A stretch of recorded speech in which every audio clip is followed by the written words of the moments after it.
Hey heroes, welcome to another uncanny episode of History of the Marvel Universe. This channel is sponsored in part by Patreon supporters. If you would like to contribute and vote in monthly polls, then you can sign up for an amount of your choosing over at patreon.com/MaryMarvelate. The link is in the description below along with other places you can find me. This time we're doing our best to piece together the origin of the savage mutant known as Sabertooth. Much like his rival, Wolverine, there have been many stories regarding his long life, the details of which can often be taken with a grain of salt. As an example, at one point it was theorized that both Sabertooth and Wolverine were members of the Lupine, a race of mutants who were descended from wolves instead of apes. Now, this was later debunked, and the existence of the Lupine as a separately evolved species is now considered a hoax. Like most mutants, Sabertooth was born to normal human parents, in this case Zebediah and Victoria Creed. His nationality is technically unconfirmed, but he was most likely born in Canada or possibly the northern United States sometime in the 19th century. More firmly established facts include his real name, Victor Creed, and that his feral, murderous nature manifested at a young age. One source indicates that his first confirmed kill was his own pediatrician, Dr. Iger Harnurst, when Victor was only 9 years old. Another story depicts young Victor killing his brother Luther over a piece of pie on Luther's birthday. In either case, their religious father, Zebediah, believed that Victor's savagery was satanic in nature, and kept the boy chained up in the cellar. Zebediah often ripped out Victor's teeth and claws with a pair of pliers, but the boy's mutant healing factor would always allow them to grow back. Victoria was less comfortable with this abuse, but she was as afraid of her husband as she was of her son. It seems that she did try to stop it on one occasion, but young Victor bit her hand when she got too close. In one story, Zebediah fed Victor by throwing a live rabbit into the cellar, declaring that he would need to hunt and kill to survive. In another, he gave him a serving of questionable food, but only after Victor asked for it by stating, "The monster is hungry." One account indicates that at some point Zebediah intended on putting his son down like a wild dog. Victoria evidently stopped this, standing between her son and her husband's axe. It was initially implied that she was fatally struck, but other accounts would dispute this. Either way, through these disparate stories involving Victor's childhood, the one consistent element is the idea that he was indeed kept chained up and locked away by an abusive father. According to one tale, this imprisonment lasted about a year before he finally broke one of the chains binding him to the wall. Chewing through his wrist to sever his hand and free himself completely, Victor killed his own parents. Well, he himself would claim to have killed both of his parents, but one source, admittedly a questionable one, indicates that he actually kept his mother alive. At age 13, he went on a rampage across 3 Canadian provinces and killed several police officers. As we mentioned, his exact place of birth is technically unconfirmed, but he continued to spend time in Canada as both he and his body count grew. According to him, at age 15, he worked on the railway from Calgary to the Yukon, and by the early 20th century he'd reached adulthood. As we mentioned, one source reports that he kept his mother hidden, but if this is true, even his remaining siblings believed that he had killed her. Yes, apparently Victor had a younger brother named Saul, and a sister, Clara, both of whom had similar powers. Clara's physical mutation was far less pronounced than her brother's, but she did have an uncanny ability to tame wild animals. Her healing factor also had definite limits, which they discovered when Saul burned the side of her face with acid. After getting rid of their parents, Victor tormented his siblings, physically abusing Saul every year on his birthday. That abuse didn't end until Victor gave Saul the option of attacking their sister to spare himself, which he begrudgingly did. In the early 1900s, Clara and Saul were employed by a circus owner named Hugo Haversham. In 1907, they helped Haversham track and capture a wild man in the Canadian wilderness, a young Wolverine. At present, this is the earliest known example of the Creed family encountering the savage mutant. However, they weren't the only ones looking for him, and Wolverine, or Logan if you prefer, was turned over to the insane superhuman geneticist Nathaniel Essex, otherwise known as Mr. Sinister. Feeling an affinity for the animalistic mutant, Clara convinced Saul to help her rescue Logan.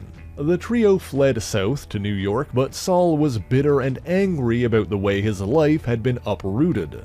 Betraying his sister and Logan, he secretly revealed their location to Mr. Sinister, who sent his marauders to attack them. In the ensuing battle, Logan flew into a berserker rage, inadvertently stabbing Clara. Believing he'd killed her and unaware of her brother's betrayal, Logan joined Saul in an assault on Sinister's castle. However, he soon learned what Saul had done after coming face to face with Essex himself. Logan inflicted wounds that would have been fatal to anyone else, throwing Essex out the window, but of course by this point he had already received his superhuman abilities from the ancient mutant apocalypse, allowing him to easily survive such injuries. Logan then went to confront Saul, and soon after, Clara arrived on the scene, her healing factor having saved her life. However, Logan was still angry at Saul and drowned him in Sinister's chemical vat, despite Clara's pleas for him to stop. In spite of Saul's betrayal and abuses towards her, this murder drove a wedge between Clara and Logan, and the two never saw each other again. 4 months after that, on Saul's birthday, Victor came to the circus looking for him. However, Clara gave him the news that their brother was dead. Victor, in his own sadistic way, was upset, disappointed that someone had killed Saul without his permission. About 2 years later, in 1909, Victor worked alongside Essex himself, assisting him with inhumane experiments conducted on the occupants of the Ravencroft Institute for the Criminally Insane. Meanwhile, a series of brutal murders committed in New York City were attributed to a serial killer dubbed the Knickerbocker Knifer. Finding Logan at the scene of one of these crimes, Victor abducted him and brought him to Ravencroft. While this marks the first time the two met in person, Logan would not remember this encounter due to a lobotomy that was performed on him. It should be noted that Victor did not initially know whether or not Logan was innocent of these murders, but claimed that Logan had killed both his brother and sister. Now, Clara's ultimate fate is still unconfirmed, but since this is the last time she was mentioned, it is possible that she was killed sometime between 1907 and 1909, either by Logan, the real killer, or even Victor himself. But as it turns out, the so-called Knickerbocker Knifer was actually a werewolf, a member of the lycanthropic Russell family, Dr. Claudia Russell. Furthermore, she was also working at the Ravencroft Institute at the time. She initially looked the other way on Essex's brutality, but Logan's treatment was a step too far even for her. She helped him escape, leading to a conflict with Victor, who caught her in the act. Her lycanthropy allowed her to hold her own against the savage mutant, but Mr. Sinister intervened and drugged Russell.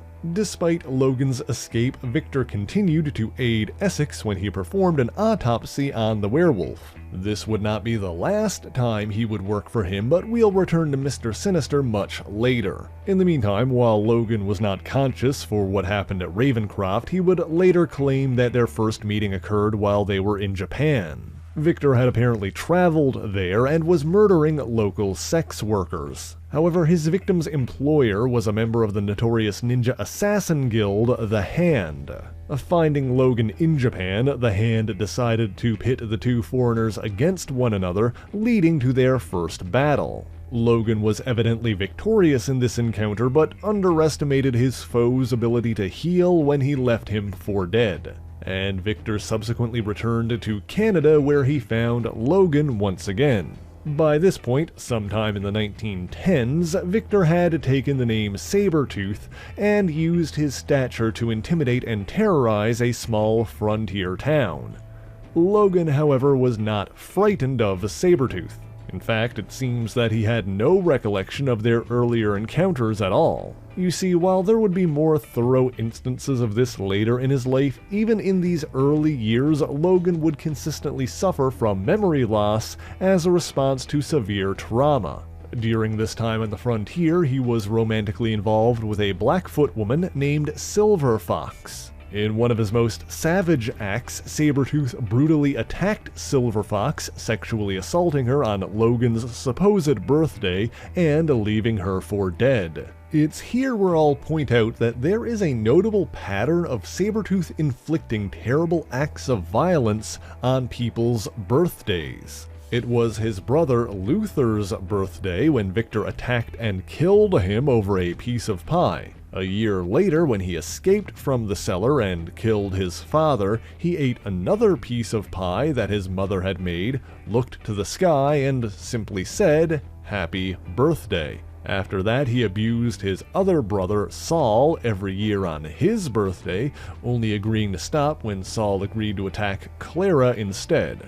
In fact, when Logan badly beat Saul after learning of his treachery, Saul referred to it as a birthday whoopin'. And of course, Silver Fox's murder then happened on Logan's birthday. This naturally led to another savage battle between Victor and Logan. But this time, Sabertooth was victorious, and according to one version of events, Logan fled into the wilderness once again.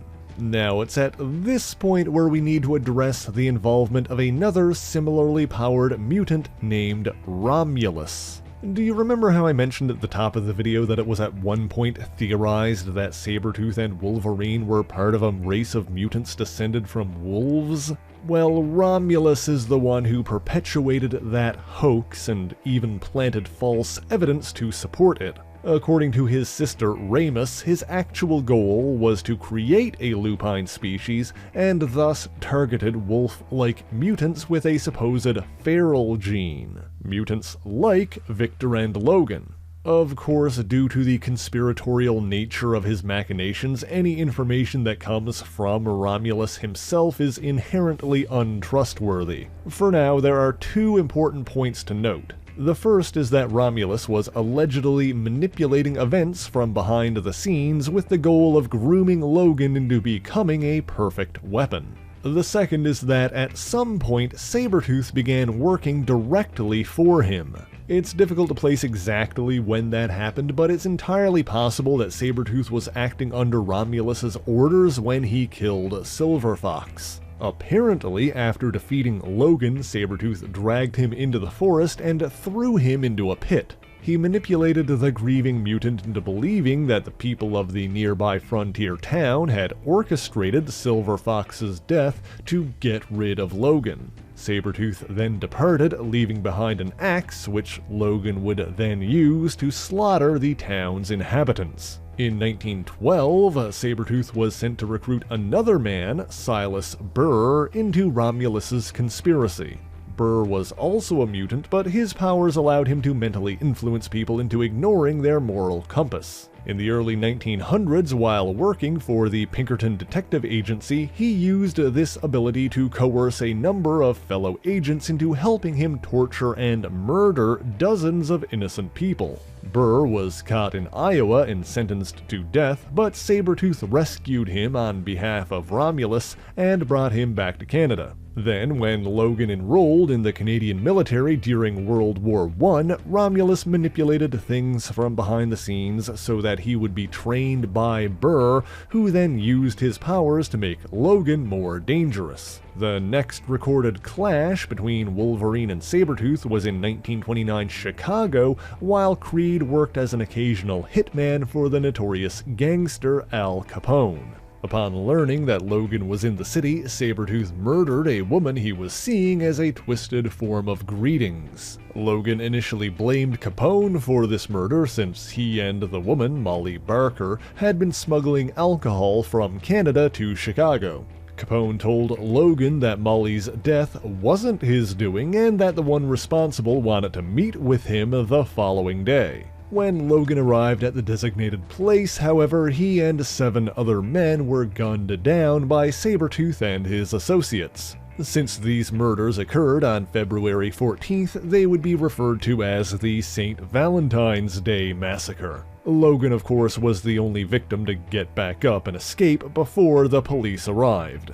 Sabertooth's activities over the next 3 decades are largely undocumented, although he was apparently seen in Nanjing, China in 1938. In 1959, he was found on the island nation of Madripoor by American agents Nick Fury and Dum Dum Dugan. Those two had been tasked by the President of the United States to assemble a group of superhuman operatives and track down the notorious Nazi war criminal, the Red Skull. Other members of this early incarnation of the Avengers included the swashbuckling Brigadier for Hire, Dominic Fortune, the half-Atlantean superhero Namora, the immortal monster hunter Ulysses Bloodstone, the Simkarian Nazi hunter and original Silver Sable Ernst Sablanova, and the Russian big game hunter Sergei Kravenov, better known as Kraven the Hunter. Apparently Kraven and Sabertooth met sometime earlier in Africa, but the details of that encounter are undocumented.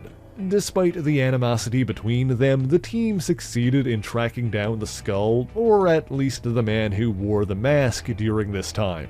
It should be noted that this particular Red Skull was neither the original Johann Schmidt, who disappeared at the end of World War II, nor was it Albert Malik, the Soviet agent who usurped the identity, co-opting it in the name of communism in 1953. This imposter Skull was decapitated by Sabertooth before he could be properly identified or questioned.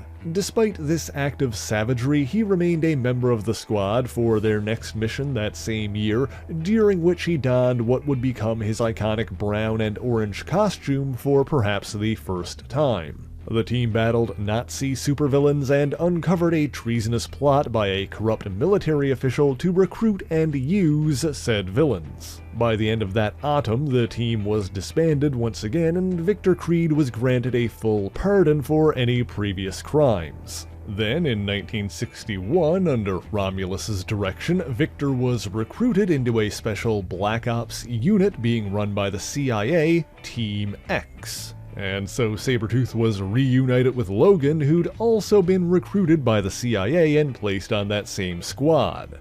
Team X, however, was actually named thus because it was under the purview of the clandestine government project Weapon X. In order to ensure that the savage mutants could work together as a unit, memories of their previous encounters were erased. While Weapon X regularly used a fairly crude method of doing this, at some point the psionic mutant Aldo Ferro, later known as Cyborg, used his powers to implant more durable, false memories in exchange for a treatment that would slow his aging. These mental manipulations are of course another reason why tales regarding Sabertooth's early life can be taken with a grain of salt. Victor's own recollection of events is inherently unreliable, although generally speaking this has been less of an issue for him than it has been for Logan, who suffered from trauma-induced memory loss even before this. In the grand scheme of Sabertooth's life before this point, there are 2 major events that have been remembered and referenced by multiple sources,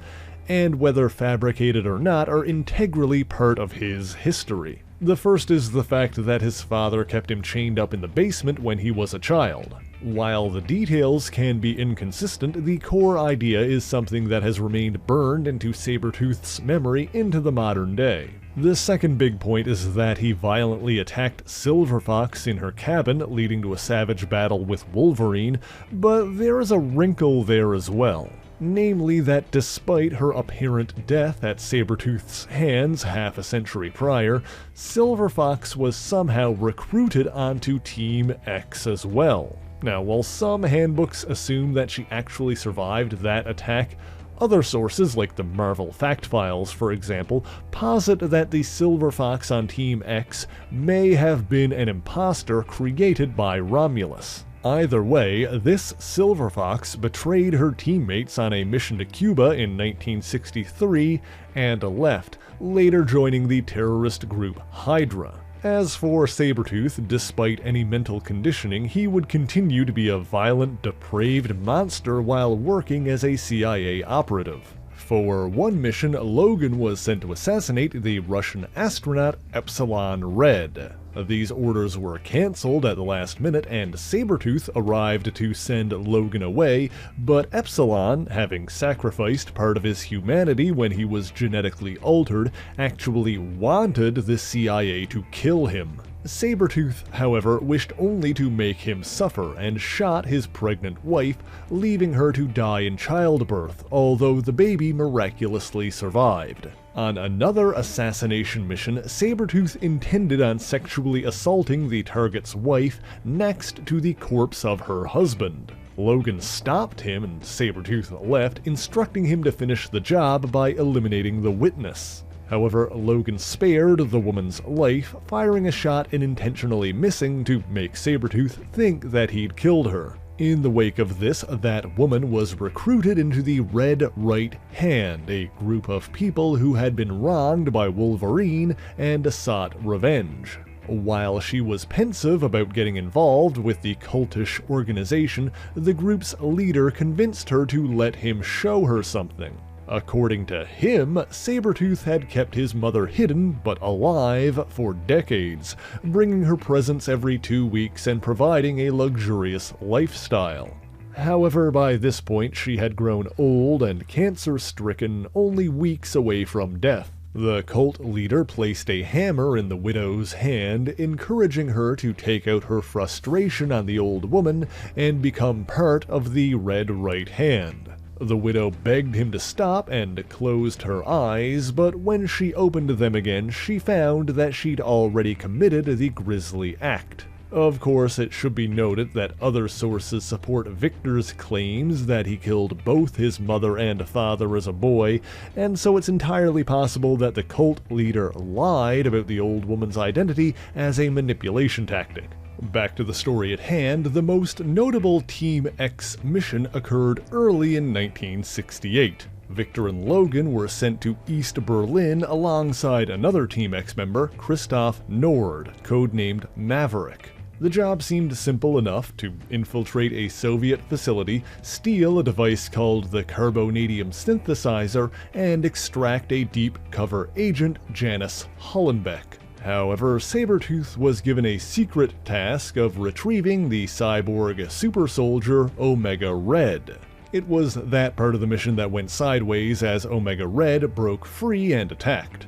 Furthermore, Sabertooth noticed that Logan's mental conditioning had weakened and may have been aware that his memories were returning. And so while Team X escaped from the Soviet cyborg, Sabertooth shot and killed Janice Hollenbeck, claiming that she was a liability. This was apparently done to reinforce Wolverine's conditioning, the notion that innocent people would die if he stepped out of line or thought for himself. Regardless, with his memories returning, this incident caused Logan to leave Team X, although Romulus would continue to manipulate and guide him from behind the scenes. While in East Berlin, Sabertooth met another government operative, Lenny Zauber, or so he thought. In truth, this was the shape-shifting mutant Mystique, who was impersonating Zauber. The two had a brief dalliance, staying together for about a month before she left again. Having kept her true identity secret, Mystique covered her escape by killing the real Lenny Zauber and leaving her body to be found by the authorities. Mystique was reportedly pregnant when she left, but some sources indicate that this child was conceived in a later encounter. According to one story, at some point in the decades after Team X disbanded, Sabertooth was living alone in a European forest. This would be during the time that Mystique was living as a German noblewoman named Raven Wagner. However, she was condemned as a demon when people saw her natural blue form following the birth of her son, Kurt. To be clear, while Kurt Wagner's parentage has been retconned more than once, his father is not and has never been Sabertooth. Forced to abandon her child, she apparently came upon Sabertooth in the forest, who fed her in exchange for sex. He also offered to smuggle her back to Canada with him, and she begrudgingly accepted. During the trip, Sabertooth could tell that she was a mutant based on her scent, and Mystique revealed her true form to him. Conniving and sadistic in her own way, she tricked Sabertooth into killing the man who'd smuggled them onto the boat, claiming he expected her to bunk with him as payment. This murder was witnessed by another member of the crew, forcing Sabertooth to slaughter every human on the ship. While she hated him, Mystique stayed with Sabertooth upon reaching the shore and plotted against him. She also continued to sleep with him, soon claiming that she was pregnant. While he was distracted by this, she injected him with a drug that rendered him unconscious. She then turned him over to the authorities, and he was arrested for the murders he committed at sea. Now, obviously it's entirely possible that Mystique was lying about being pregnant here, but whether or not he was conceived during this incident or years earlier when she was posing as Lenny Zauber, at some point she did indeed give birth to Sabertooth's son, Graydon Creed. But despite having two mutant parents, Graydon did not possess an X gene of his own. When Mystique realized that the child was a normal human with no powers, she abandoned him, leaving him to grow up in an orphanage. His resentment towards his parents soon festered into hate, and Graydon Creed grew up to become a politician who fiercely lobbied against mutant rights. Not only that, but he founded the notorious hate group, the Friends of Humanity, which grew from a grassroots campaign into a national movement. But back to Sabertooth, due to the nature of Marvel's sliding timescale and the number of stories with events taking place some nebulous time in the past, it can be difficult or even impossible to properly chronicle Victor Creed's exploits between his time with Team X and the Marvel Age of Heroes. In 1968, he took a job investigating a series of disappearances in the jungles of Vietnam, during which time he murdered a number of local sex workers. While playing a dangerous game of Russian roulette, he was approached by a man named John Greycrow, known at the time by the uncomfortable alias Scalp Hunter. Having already killed the woman who hired Creed, Greycrow paid him to drop the investigation and informed him that his employer might contact him someday in the future. Said employer was actually Nathaniel Essex, Mr. Sinister, who Victor had already met over half a century prior. In the years that followed, Victor Creed found work as a government operative, an international mercenary, and a notorious hitman. At some point during these decades, he trained under the enigmatic assassin known simply as the Foreigner. In one story, Logan discovered that the government had started rounding up mutants and hired Sabertooth to help rescue them. Over the course of this mission, they recruited a team of mutants to their cause, including an illusion caster named Holly Bright, or Hollow, who Sabertooth took a liking to. They eventually discovered that the government was working with a parasitic mutant named Virus. When the team was attacked by an early incarnation of the mutant hunting Sentinel robots, Virus seized control of Sabertooth, forcing him to fight Logan with the intention of making one of them its next host. Holly was able to interrupt its control long enough for Victor to kill Virus, but before the evil mutant died, it mentally forced Sabertooth to fatally wound Holly. Before she died, she used her powers to give Victor the illusion of her surviving and them spending a lifetime together. He was pulled back to reality and was uncharacteristically distraught by her death. Although if we take this story at face value as canon, then Sabertooth and Wolverine working together at all brings into question how much they remember about their past during this time. While a lot of their shared history is questionable, the Team X mission in East Berlin where Sabertooth murdered Janice Hollenbeck in cold blood is one of those moments that's been corroborated enough times to solidly be considered canon. However you choose to reconcile it, in this story, Sabertooth blamed Logan and his mission for Holly Bright's death, reigniting their animosity. In another story, Sabertooth was at one point employed by the elitist Hellfire Club, who sought to instigate a war between mutants and the rest of humanity. They wanted to recruit another mutant named Neil Landrum and sent Sabertooth to eliminate him when he refused. During this time, Logan was employed by Department K, a branch of the Canadian Defense Ministry, and had worked with Landrum. As such, he investigated his murder, joining forces with American agent Carol Danvers to do so, leading to another confrontation with Sabertooth. It was sometime after all of this that Logan was taken by the Weapon X program and subjected to Experiment X. This was the culmination of what Romulus had been working towards behind the scenes, a process that would coat Wolverine's skeleton with the unbreakable alloy adamantium.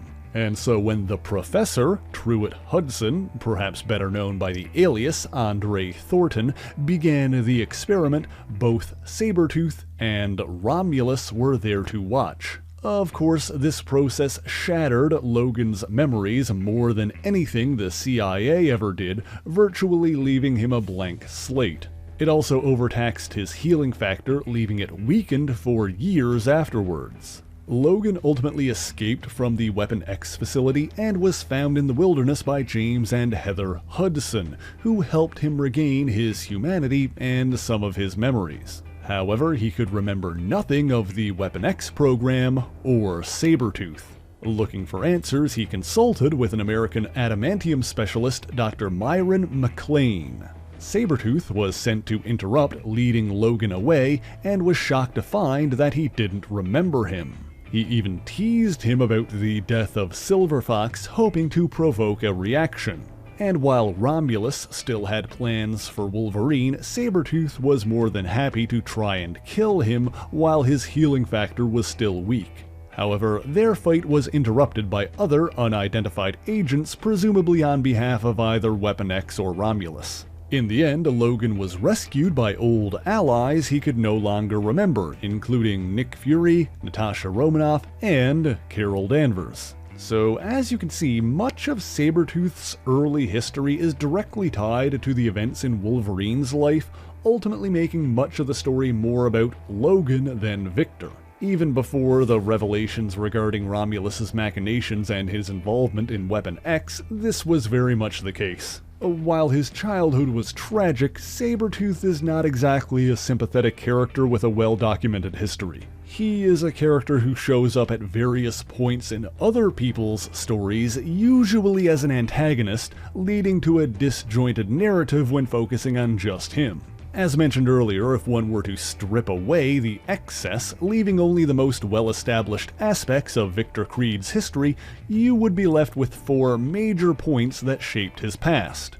First, there's his imprisonment at the hands of his abusive father, leading to the murder of his own parents. Second, his adulthood on the Canadian frontier, early clashes with Logan, and the murder of Silver Fox. Third, his career as a CIA operative, including the mission in East Berlin with Logan and Maverick, and the murder of Janice Hollenbeck. Then, finally, his decades-long mercenary career, which, of course, led to more clashes with Wolverine and many more murders. The other takeaway is that throughout all of this, he had a strange fixation on birthdays, and even after Experiment X, he would annually attack Logan on the day he celebrated his. There are several more accounts of mercenary missions he was involved with before the Marvel Age, so let's talk about those now. For one job, he was hired by a Canadian financier, Martin Herzog, to retrieve a stolen pendant in Paris, France. The thief was a woman named Genevieve Darcineau, but she was seduced by the Cajun mutant Remy LeBeau,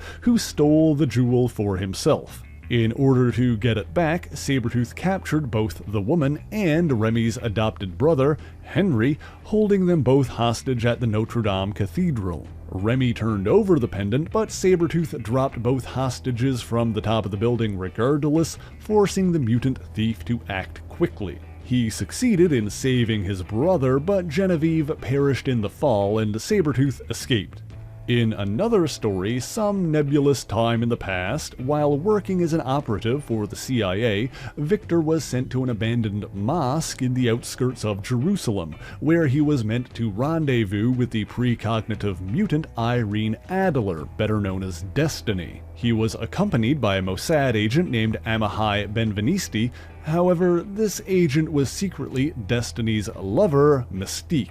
Furthermore, the two were actually walking into a trap set by a mutant known as Catalyst. An agent of Hydra, Catalyst captured and tortured Sabretooth, leaving deep psychological scars. Victor and Mystique, still disguised as Amahai, ultimately escaped and freed Destiny.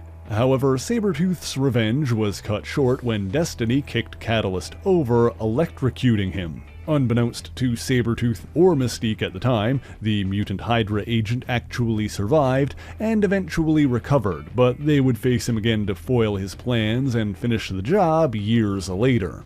Finally, while the details of the circumstances are vague, Sabretooth is also responsible for the death of another of Wolverine's allies, a diminutive but fierce woman known only as Seraph. She was best known as the owner of the Princess Bar on the island nation of Madripoor. She was also, at some point, an agent of Romulus. However, either shortly before or early in the Marvel Age, she and her protege, Viper, embarked on a mission that put her into conflict with Sabretooth. Wolverine aided her, but Seraph apparently sacrificed herself to protect him from his savage rival. Logan escaped with Viper, who later utilized her skills as an agent of Hydra, eventually becoming one of their highest-ranking leaders. After all of that, Sabretooth made his proper debut in the Marvel Age, but it would be some time before he faced Wolverine or his allies, the X-Men. His first documented job of this era was to abduct the accomplished attorney Jaren Hogarth. This led to a battle with Hogarth's costumed client, Danny Rand, the immortal Iron Fist. While Sabretooth was extremely strong and fast, his savage swings were wild and unrefined, and so by relying on his martial arts training, Iron Fist was able to defeat him. Sabretooth also briefly clashed with Carol Danvers, who by this point had become the costumed superhero Ms. Marvel. He partnered with another costumed assassin, the Constrictor, and did work for a crime lord named Montenegro. He battled the Daughters of the Dragon, Misty Knight and Colleen Wing, but was ultimately defeated once again by Iron Fist. After that, he tried to satisfy his bloodlust by donning a makeshift costume and committing a series of murders in New York City. Dubbed the Slasher by the newspapers, he fought Misty Knight again, but didn't realize that her right arm was bionic and underestimated her. Misty's allies, Power Man, Iron Fist, and El Aguila, arrived on the scene to ambush him, but the Slasher slipped away and escaped with the Constrictor.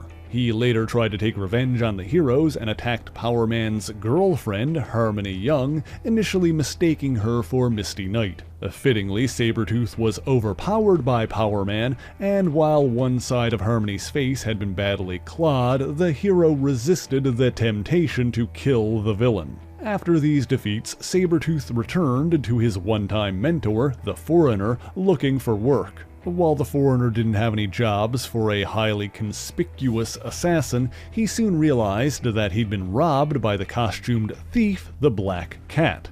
Taking it upon himself to hunt the cat, Sabretooth used blood left at the scene to track her to her apartment. This, of course, led to a confrontation between Sabretooth and the cat's lover, Spider-Man. In the ensuing battle, Spider-Man covered the savage mutant's face in a thick layer of adhesive webbing. Ignoring the hero's warning, Sabretooth harshly tore the web away, taking chunks of his face with it. Interestingly, this injury resulted in him being hospitalized, and so his healing factor did not play a part in this particular story. Obviously, the real reason for this is that this tale was written before his mutant abilities were established, but it's been explained that Wolverine's healing factor was also much weaker during this time because it had been overtaxed by Experiment X. While Sabretooth did not have an adamantium skeleton of his own, perhaps there are some other undocumented events that resulted in similarly reduced healing. But of course he did fully heal anyway. Sometime after that, he was approached by his one-time foe, Remy LeBeau, now known as Gambit, on behalf of an even older acquaintance, Mr. Sinister. You see, Sinister was assembling a new team of marauders, one made up of deadly mutants. Gambit was in Sinister's debt after he performed a surgery to keep his mutant power under control, and so he was dispatched to assemble the team. Naturally, Grey Crow, who we mentioned earlier, was a member, along with Riptide, Scrambler, Vertigo, Blockbuster, Arclight, Prism, and Harpoon. Sinister tasked this group with finding the underground mutant community known as the Morlocks, and Gambit was sent to lead them there. Upon realizing that the team he'd assembled was actually meant to attack the innocent sewer dwellers, Gambit betrayed the Marauders and attempted to stop them. However, he was badly injured by Sabertooth and could do little more than watch. In the ensuing bloodbath, Sabertooth and the Marauders brutally slaughtered dozens of Morlocks in an event that would be dubbed the Mutant Massacre. Of course, heroic mutant teams like the X-Men and X-Factor got involved, saving who they could. And because of this, Wolverine, who had by this time joined the X-Men, came face to face with Sabertooth once again. In the midst of the Mutant Massacre, the two had their first battle of the Marvel Age. Their first, but far from their last. And so, in many ways, this is just the beginning. However, for our purposes today, I'd say this is a good spot to end our look at the origin of Sabertooth. But thank you so much for watching this video, and if you enjoyed it, be sure to leave a like, subscribe to the channel, and share it on your favorite social media. As always, the issues referenced in this video are listed in the description below if you would like to read them for yourself, as well as links to other places you can find me, including my Patreon page where, for only $1 a month, you can get earning these special thanks here, and vote in monthly polls that help decide what topics get covered on the channel. But that is indeed all I have for you this week, and so until next time, true believers, Excelsior!